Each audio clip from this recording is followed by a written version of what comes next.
you said something interesting. In one of your interviews, I guess you were doing a radio show in St. Louis, and I guess someone had called in. And at that point, St. Louis was like the murder capital of America. I remember that interview. You know what I'm talking about, right? And I guess the guy was saying how everyone who got killed that year in St. Louis didn't have a high school diploma. Yep. So there's a correlation between not being smart and getting killed. Yep. Talk about that. Well, we were doing the interview. The guy was inside the studio with us when he said that. And he was basically saying that all the people that year had gotten killed, none had a high school diploma.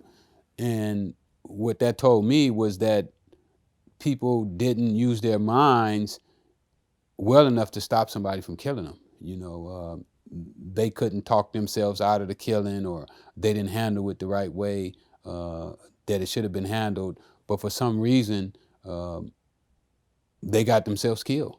And it was a correlation with not having education that did that. Which you fall into as well, because you didn't know how to read until what age? 28? Yeah. 28, yeah. Well, with mine was a little Did you graduate different. from high school or no? No, I didn't graduate. I was in 11th grade, though. They just dropped out, yeah. I just dropped out. I said, what the hell? Why go to school anymore? Yeah. Tennis season over. Mm-hmm. With mine was a little different because I learned how to think. Even though I couldn't read the books, I had been around people that could think. You know, what I found out about tennis is in a tennis match, a person makes over 60,000 decisions in one single tennis match. So even though I wasn't able to read, I've been making decisions since I was like 12 years old, just strictly from the tennis standpoint.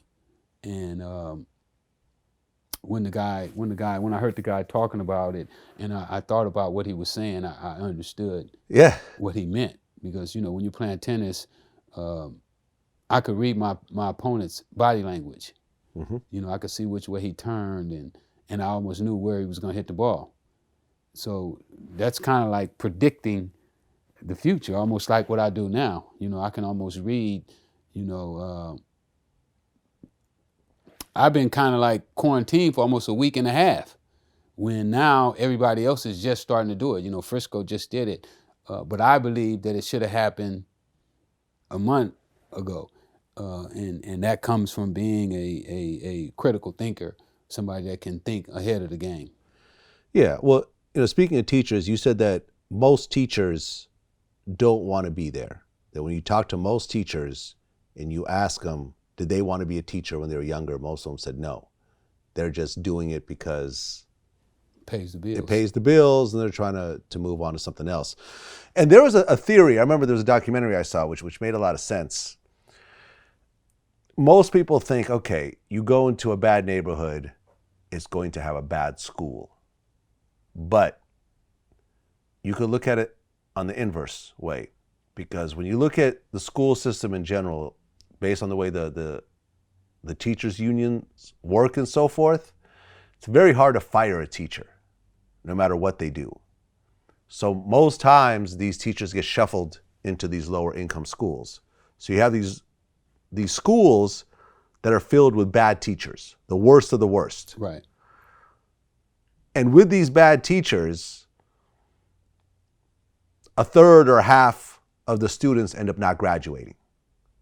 Mm-hmm. So every year you have a couple of hundred young men and women, teenagers, 15, 16, 17-year-olds, get thrown, you know, basically wake up one morning in this community and they're not going to school. They've dropped out because they have these bad teachers. What are they doing? Are they joining the NBA? Are they getting jobs? They're joining gangs. They're joining gangs. They're selling drugs. They're robbing houses. They're doing stupid shit that kids do who have no structure in their lives. So there's a theory that the schools are actually creating the bad neighborhoods, not the other way around. Yeah, I could agree with that. I mean, I spoke at a junior high school in Oak Cliff, Dallas, Mm-hmm. Texas, and this school is right in the middle of one of the worst neighborhoods probably in the country. Yeah, I know a few. I interviewed a bunch of rappers from Oak Cliff. And these kids at this school were smarter than some of the kids that I spoke to at some of the top universities. 14-year-old kids. Oak Cliff. It was Oak Cliff. The school is called Obama Academy. And this principal, he taught a different way. He brought the parents. If your kid was going to go there, because he could pick what kids go to his school.